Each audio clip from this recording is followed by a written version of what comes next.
In this documentary, you hear the story of Joshua Martin, a wrongfully convicted man of a sex crime. In our culture, we already know when we hear sex crimes, we automatically assume the person is guilty, especially when it's involving a minor. However, at the Urban Law School, we believe everyone has a voice and everyone should have a chance to say their piece.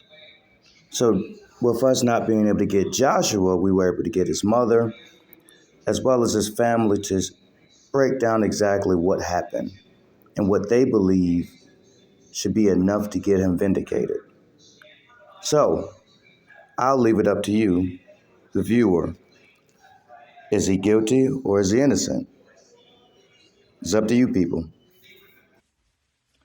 So from the first week of April 2016, when we had last seen my granddaughter, when she'd been to the house and they had gone to that concert, until the second week of August or so, when this whole nightmare began, Joshua was the happiest, the most relaxed, the most confident that I had ever seen him. He had a new job. He was making good money. He enjoyed the job. He was making lots of friends there. He was working on his goals that he had for hiking, kind of planning in the future to do a through hike of the Appalachian Trail and doing more local hikes. One of the goals that he had was to finish the Mid-State Trail, which is one that goes from the border of New Hampshire through Massachusetts into Rhode Island, and that was one of his goals to get that finished. He was also working on painting, which he had recently taken up.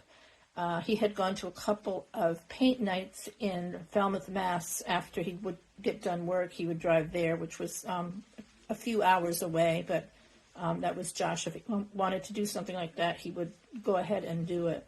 He was also still continuing his little side job of picking fiddleheads and selling them to local farmers markets, something that he had done with my granddaughter in the springtime on a regular basis.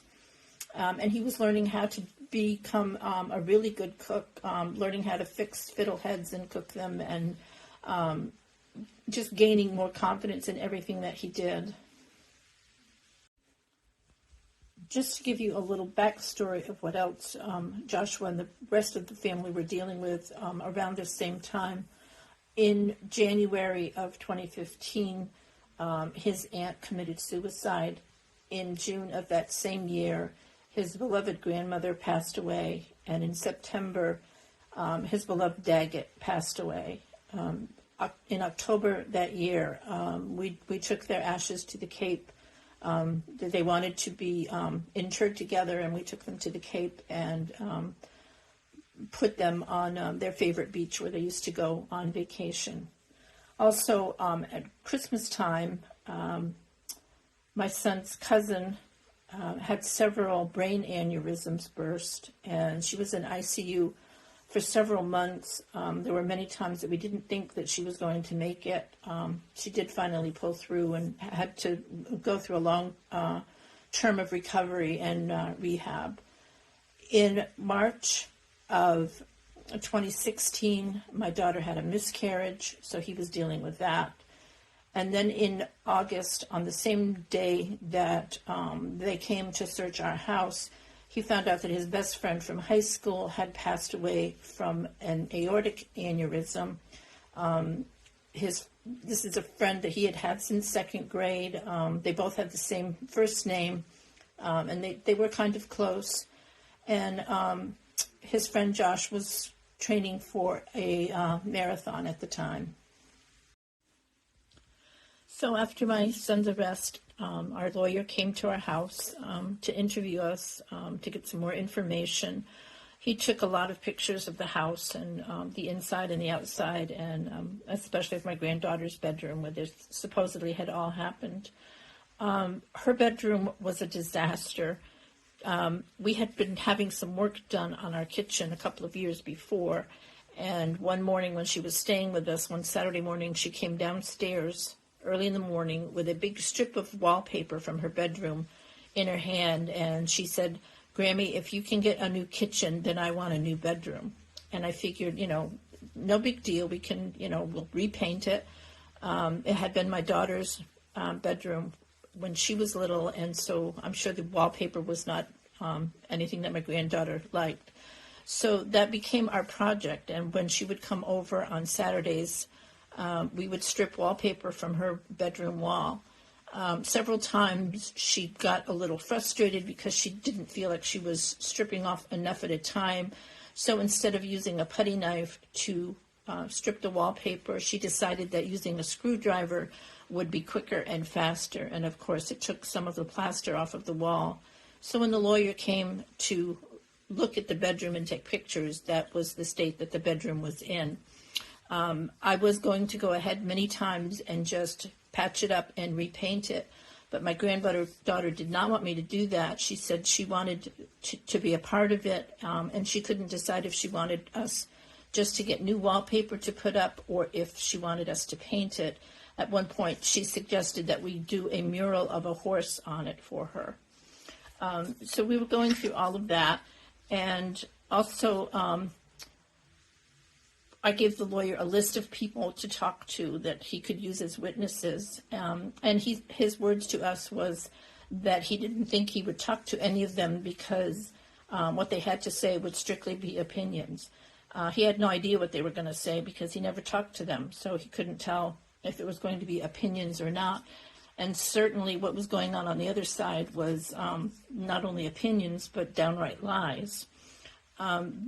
The trial was supposed to happen at least 3 different times before it finally happened. There was delay after delay. I kind of encouraged that, we get it over with, figure out what was going on and just get it over with. And the lawyer said, no, that wasn't good, that these delays were a good thing because Joshua would be out longer. When you're going through something like that, you are not thinking straight. I felt like, the world had crashed in on us. And this lawyer, as I have said before, was a top lawyer in New Hampshire, and he supposedly knew what he was doing, saying that a trial delay was a good thing because Josh would be out longer. It made no connection to me until after he was found guilty, and then we figured out that I believe the lawyer thought he was guilty from day one. So after my son was indicted, he came home with a copy of the indictment. I'm not sure now, but it was somewhere between 43, 48 pages, multiple charges, all of them horrendous and all of them absolutely untrue. He obviously was very upset. He was near tears, and he just kept saying, how could she lie like that? How could she say those things? Why is she trying to kill my baby? He was physically ill from it. And I don't know how many of you have grown children, but when you see one of them lying on the floor as if they're too weak to even stand up, it is not a very great sight. I kept telling him, he would say, why is she doing this? And I'd say, Josh, this is Melinda. This is what Melinda does. We knew that she was going to make up some kind of a way out story, and this is it. But your daughter needs you. Your daughter would not do anything to hurt you. I remember back at her during the divorce and when things were going on then, the crazy stories that she had made up, and the judge at one point telling her that she was being disingenuous. And I said, Josh, once they start the investigation, once they get into this, they're going to see what a mess this is and how absolutely innocent you are. And she will be the one that will be up on charges for making false claims, and you and your daughter will finally be rid of her. One night after he had been indicted, I could hear him up downstairs, walking around, going through drawers, and I went down to see what was going on. It was middle of the night, and I asked him what was going on, and he just looked so distraught and so upset, and he said, well, to be honest, I've been thinking of different ways that I could commit suicide. He said, I don't want you to have to go through a trial like that. I don't want Dad to have to go through it. I don't know what this will do to my sister. And he said, I don't want my daughter going through this. This is not going to be fair to her. And I just need to end it. And I said, Josh, you can't do anything. We would all miss you.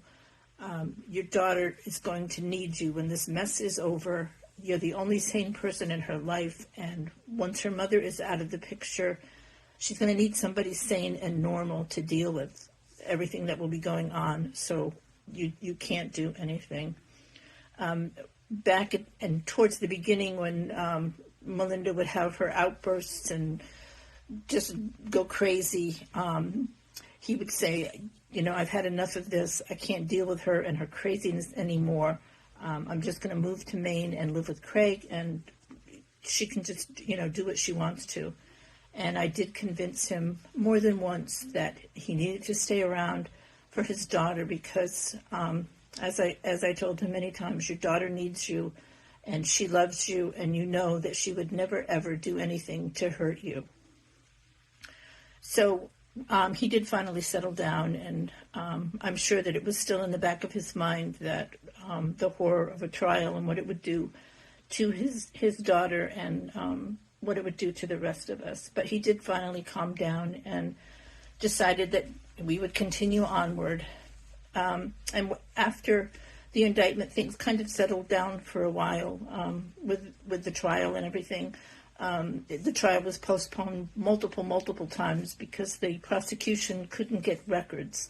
I'm not sure what records was that they were looking for, but they could not get what they needed and had to keep postponing. And as I think I've said before, our lawyer said that it was a good thing that the trial was being delayed because it gave Josh more time on the outside, which should have been a warning for us. But as I've said, we were all so in a state of shock, it didn't even register with us. So he was doing well with his job. He was meeting people. And there was one girl there especially that he was getting close to. She didn't live far from us, and he would go down in the winter and he would shovel her driveway. And one point he helped plan a birthday party for her 6-year-old son. She was a divorced mom. She would drive him back and forth to work. Sometimes he liked to walk to work, and he would leave early in the morning, like 5 o'clock, and she would catch him and convince him to to ride with her. They had even at one point thought about taking a weekend trip to the Cape, just the two of them. They were very good friends, and when no one else at his job was kind of there for him when this was all going on, she was always there, and they would sit and have lunch together. So the trial finally started on January 14, 2019. It's not at all like I thought it would be. On TV, everybody that's involved in the trial is all in the courtroom and listening to the testimony. We were not allowed to be there because we were going to be witnesses. So my husband and I sat in a little room, which, looking back, felt like a cell. It was a dark little room. There was no window. And we sat there trying to read, but how much reading can you do in an 8-hour trial when you're wondering what's going on in the next room? The only break we got was when they would break for lunch, and Josh would come and tell us what was going on. Some of the things he told us made absolutely no sense. There was one point where the police chief was testifying, and he was kind of laughing and joking with the prosecutor, mispronouncing my granddaughter's name, saying, I'm weird, I'm sorry, but you ought to know by now that I'm a weird guy. And the prosecutor laughing along with him and saying, geez, man, you're weirding me out, this is crazy. And when Josh reported that to us, I thought, well, maybe he's exaggerating a little bit. And until I got the transcript from the trial, I found out he wasn't at all exaggerating it. And I am not sure why our lawyer didn't object, why the judge didn't object, but when you have two of the main characters in this trial laughing and joking and carrying on in front of the jury, that surely has to be some kind of a prejudicial thing with the jury. Another thing, the jury came to our house and went through it, did a little tour of it, and went up, obviously, into the bedroom. And there was no mention made by our lawyer about the condition of the room, why it looked the way it looked, with the wallpaper peeling off and the holes in the walls where my granddaughter had taken a screwdriver to the walls to try to get the wallpaper off of it easier. It looked like some kind of a torture chamber, if that's what you were being told it had been. And I think if he had said, they were in the process of redoing the room and this is what happened to the plaster, I think it might have been a little helpful for our side. At the start of the trial with our lawyer, he told us that it was only going to take 4 days. We stupidly, maybe naively, thought that that's a good sign. 4 days, there can't be much evidence that they're going to give because obviously nothing had happened, and any stories that she had to tell obviously would be so far out there that nobody was going to believe it. So a 4-day trial, we thought, sounded like a good deal. As I said, it was the second week in January. Martin Luther King Day was the day that the verdict came out, and I always found that kind of ironic that we were going through this nonsense on Martin Luther King Day, and my son's constitutional rights were absolutely thrown out the door. When I came up to testify, I thought that I'd finally be able to get to tell my story, but my testimony was basically just to say that Friday nights we were home and to identify some pictures that the lawyer had of my granddaughter and my son together and talk about the trips that they used to take. There was no mention of relationship with Melinda, nothing about what their relationship had been, what I had witnessed between Josh and Melinda, the relationship between Josh and his daughter. It was basically just to identify a bunch of photographs. When I got done testifying, the lawyer told me that he only had 3 witnesses, me, my husband, and my daughter. And I said, "You're kidding, that's 3 witnesses. There's more people." I had given him a list of people that he could call for character witnesses for my son and people that knew Melinda and knew the crap that she had pulled in the past, people that knew the relationship between Josh and his daughter. And he said he couldn't do any of those, that it would all be opinions, and he didn't want it to look like we were going after them. And I thought that's the craziest thing I've ever heard. They're going after us. They're trying to take away my son's life, at least a portion of it, and why wouldn't you go after them if you knew that they were lying? I asked the lawyer why he didn't call a teacher who is required to report any kind of abuse that she might see, any bruising or anything like that, why he didn't call my granddaughter's pediatrician, and these things were just fluffed over as things that he didn't think we needed to do, or things that he thought probably wouldn't help our cause any, I guess. And I'm not sure why that was. After the 4-day trial, the jury went in to do a verdict, which I'm not sure how they could do a verdict when there was only one side of the story told.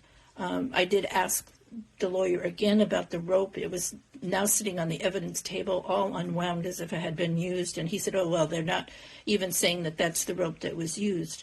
But in the trial transcript, it was the rope that they said was used, and the police detective testified that it was. He said that he found it in a doorway in our cellar, which is an absolute lie, because our house was an old 1800s farmhouse, and the doorway to the cellar was a very narrow, and you had to be careful going down the stairs into the cellar. Anything that was hanging there on the hooks, if you hit it, it would go down the cellar steps. So the only things that sat there was the tape that we had. And the detective also testified that the duct tape that he found that supposedly was used was found in a kitchen drawer. And there was no kitchen drawer where that duct tape ever would have fit. It only took the jurors 2 hours to come up with a verdict, and while we were waiting, my son, daughter, myself and my husband were all in this same little dark room where we had sat and waited before. Our lawyer, instead of sitting with us and kind of letting us know what to expect, was out working on another case. He wanted to know if it was okay with us, that he really was behind with his other clients, and they were complaining that my son's case was taking too much time. He also joked that his wife was complaining because all of Josh's paperwork was all over their dining room table. I didn't think it was a situation where anybody should be joking. We still had high hopes that the jury would see through the nonsense and, we would be going home.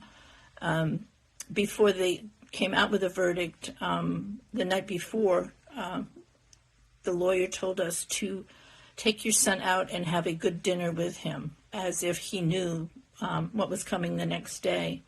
And also, when the jury came back with a verdict, he said, give your son a good hug now. It was as if he thought, this is the last hug you're going to give him. And I thought it was nonsense. And I thought to myself, we'll go out to eat on Monday when this nightmare is over. And I will give my son a good hug when we finally get home and we can go back to a semi-normal life.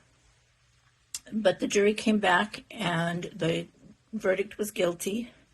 And our lawyer had each juror go through each count and give the verdict. So we had to listen to 12 jurors 8 times say guilty. And with every guilty, it was like a knife going through your heart.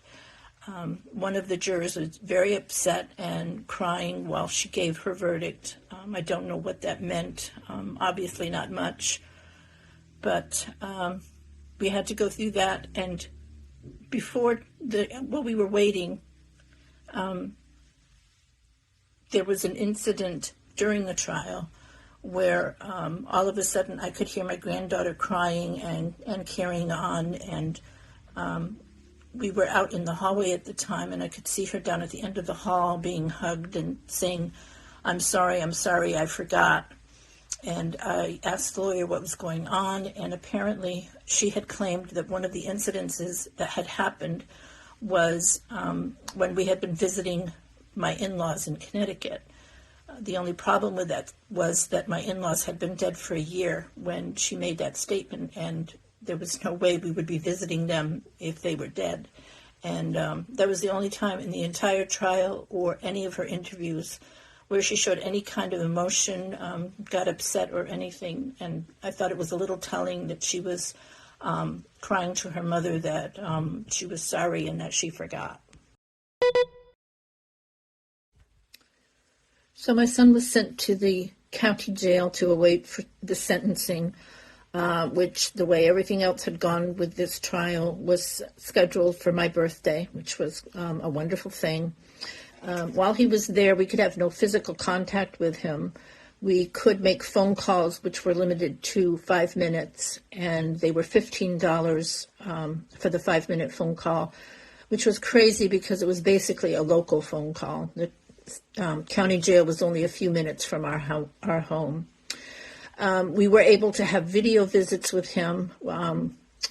We could go to the jail. They had little booths set up, but most of the time the phones there didn't work or the cameras didn't work. And if we reported it and asked them if they could please fix it, they said, well, try again on your next visit, which, of course, we always had to schedule. So on the day of sentencing, my son came into the courtroom. He was handcuffed and shackled. He could not even lift up a cup of water to drink out of. The other side sat right across from us. So I was in practically arm's reach of my granddaughter, who sat through the whole thing, staring straight ahead. There were witnesses statements made, and both Joanne and Melinda made comments about what a monster my son was and the horrible things that he had done.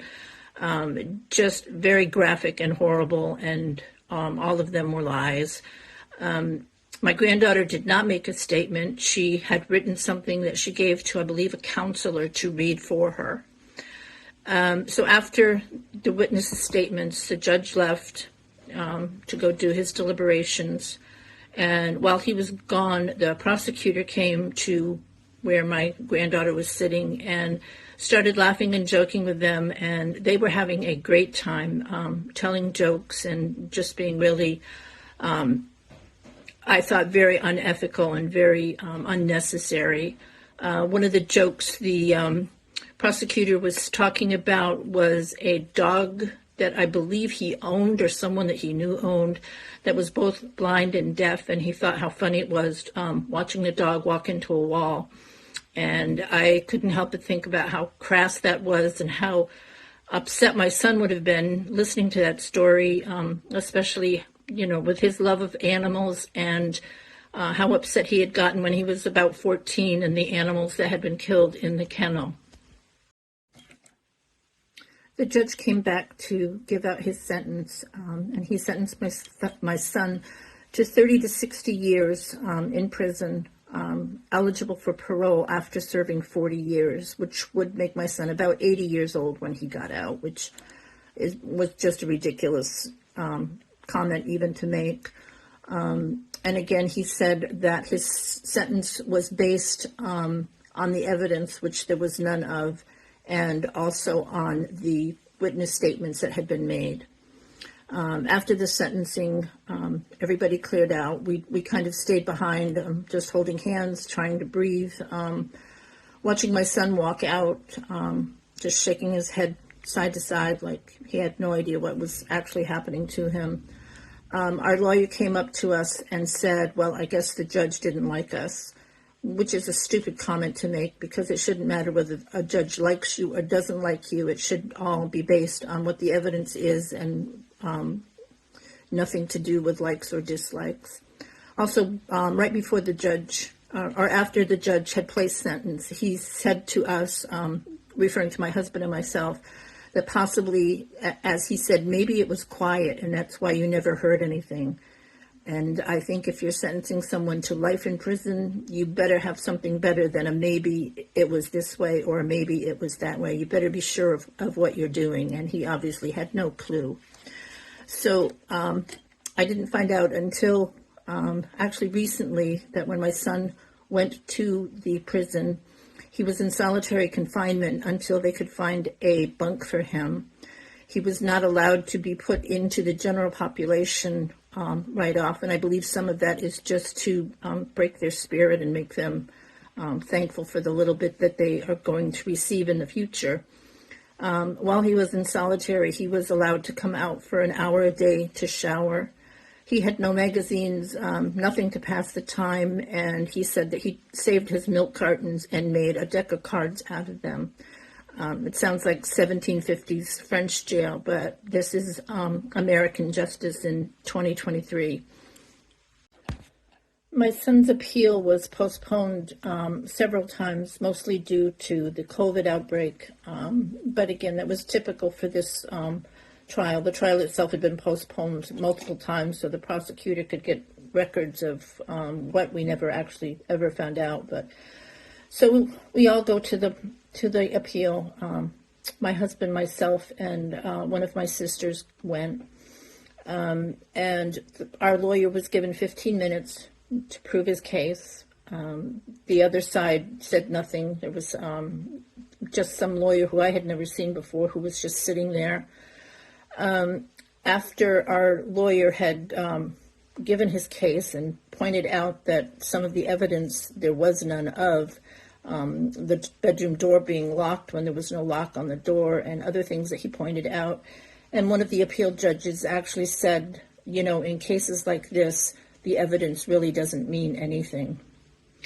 So after that, we went outside and waited a little bit. Our lawyer came out, and he came up to me and he said, some things are worse than murder, and left.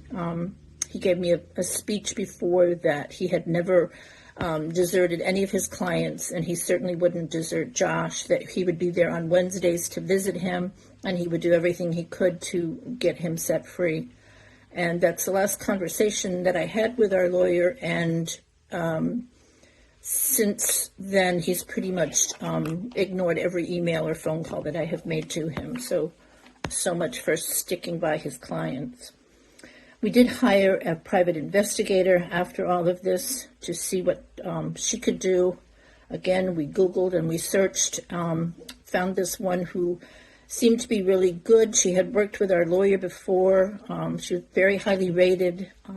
She had actually recently gotten a man out of trial, even though he had apparently beaten up his girlfriend.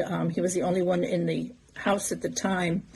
But with her investigation, whatever she had done, he was not sent to trial. So I had a conversation with her. I gave her the same list that I had given our lawyer. I told her what was going on. She went through the case with our lawyer, and she decided that the first thing she would do would be to go to this friend of my granddaughter's who had first made the accusations to the Vermont State Police. She went to his home, and the mother refused to let them speak. This boy was still a minor. The mother did say to the investigator that Melinda and Joanne, her mother, were both crazy.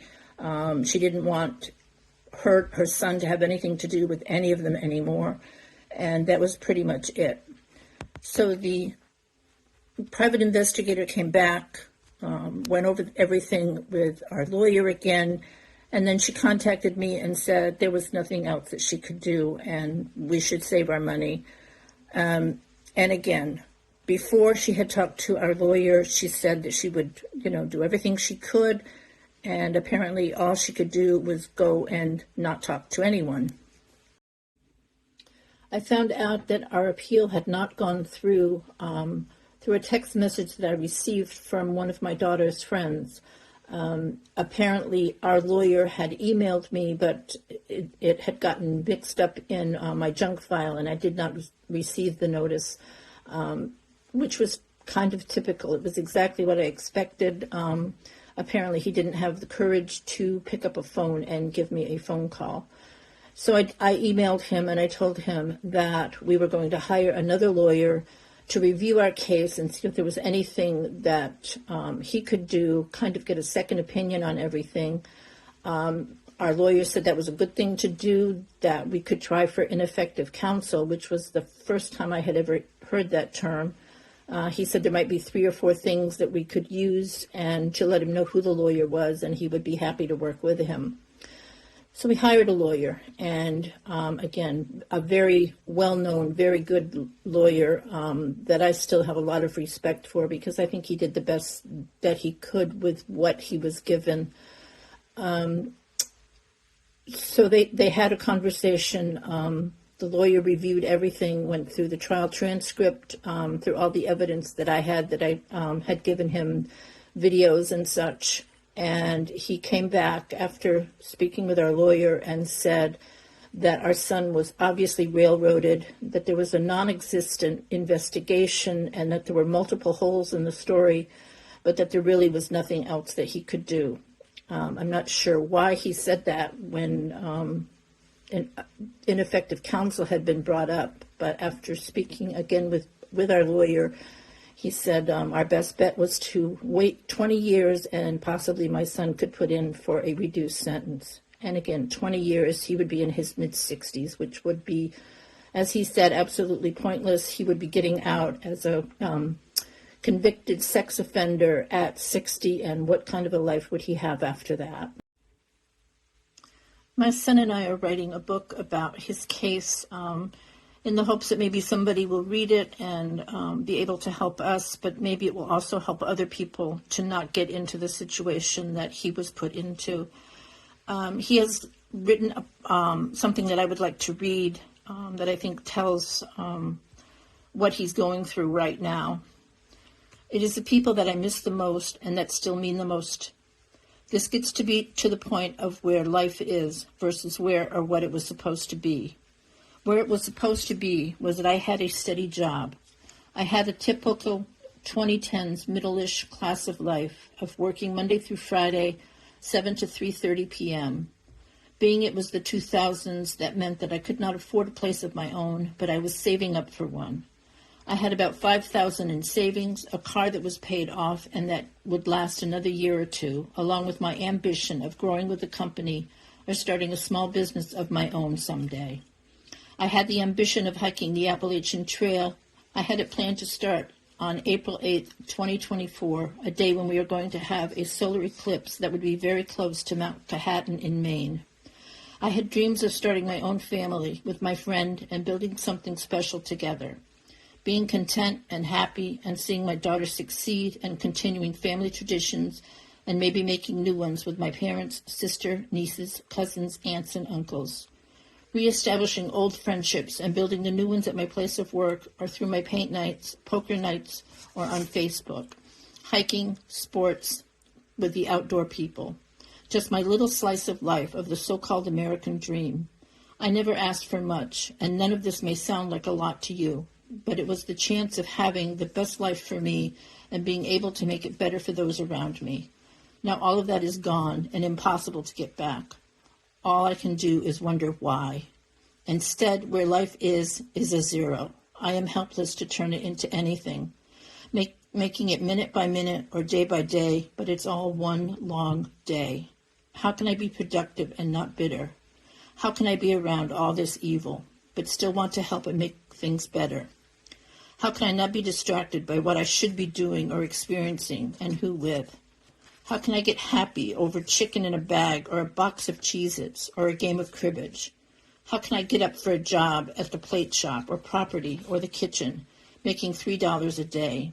How can I not spend every day thinking about my daughter and the pain she has been put through and continues to go through, to have to make up such horrible things about me and how someone that meant that much to me and still does could do that? The hatred she has for her grandparents, her aunt, so many people, even people on her mom's side of the family, and probably her as well. She knows somewhere in there she did this, that she was possibly pushed into this. The thoughts of how much joy and kindness she used to have and how they have turned her into this. Now I can block all of that out while trying to fight my case and knowing that the odds in society, the system, are stacked up drastically against me. Does the truth, human kindness, common sense still have a place in this century? Do I? It is hard to go on like this, but I do it for my family, and that means for her too. I have to believe eventually the truth will come out, even if the state would prefer that it does not. The only way that I can go on is to believe in that and take time each day to blank it all out and just live in the moment for whatever this hell may bring. It may not be much worth to any of you, but don't we all deserve a chance to live our own life? I would just like to end this with some words that I wrote for the book that my son and I are writing. Maybe it's something that can just give comfort to someone else, let them know that they're not alone, and maybe we can get through this together. It was very difficult after the verdict. It was so surreal, like a time warp or a bad episode of Twilight Zone. It felt as if a wet wool coat had been flung over my head, making it difficult to breathe, trying to remember how to breathe. And yet I was also thinking at the same time, this nightmare is over. In a couple of months, everyone will realize what a farce this whole thing has been. We would certainly win on appeal. Melinda would be found guilty of perjury and child abuse. She would lose all custody. Josh and my granddaughter would finally be thoroughly done with Melinda, and they could continue their lives in peace.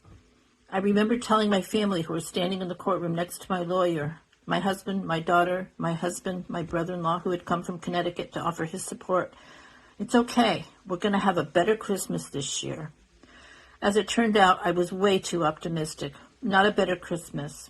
A Christmas like death in the family, but you have no body to bury. There's no funeral. No friends stopping by with casseroles. What we got instead were neighbors who grabbed their children and herded them inside their homes when they would see us in the yard. People we had known for years who turned into crickets. People we knew in stores turning away, going down other aisles when they saw us. Cashiers glowering and grimacing as if their shoes were too tight. Co-workers I had known for over 30 years questioning why I didn't change my name. And despite being a nurse manager, being told I was no longer needed at staff meetings. Even family members have disappeared with the apparently required lame excuse of terribly sorry, but I have no words, and then nothing but crickets. They forgot phone numbers, how to write letters, or even how to respond to text messages. I only have 2 sisters out of 7 siblings who have any contact with me at all, or with my son. So any of you out there who are dealing with this, just know that you're not alone, and possibly through the help of Mr. Sanders and the urban law, elevated nerds, maybe we can get through this, maybe we can find some answers.